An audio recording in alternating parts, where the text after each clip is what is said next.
আল্লাহকে পেতে হলে নামাজ লাগবে, নামাজ নাই আল্লাহ নাই।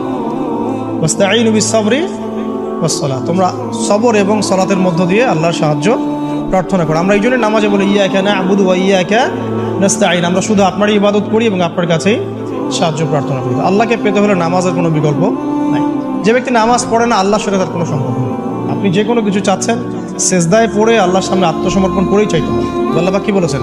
সেজদা করো, নিকটবর্তী হও। ব্যাখ্যা অনেক করা যায়, নামাজ না পড়লে কিন্তু মানুষ কুফরিতে লিপ্ত হয়। যে ব্যক্তি মান তারাকা সালাতান মুতাআম্মিদান ফাকাদ কাফারা, যে ব্যক্তি সালাতকে অস্বীকার করে, ফরজ নামাজকে অস্বীকার করে, সে ব্যক্তি কিন্তু কুফরিতে চলে যায়।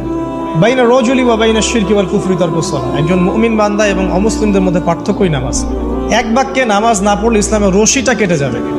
মুআয বিন জাবালকে নবী সাল্লাল্লাহু আলাইহি ওয়াসাল্লাম বলেছেন, কেউ যদি সালাতকে ইচ্ছা করে ছেড়ে দেয় সে ব্যক্তি আল্লাহর জিম্মেদারি থেকে মুক্ত হয়ে যাবে।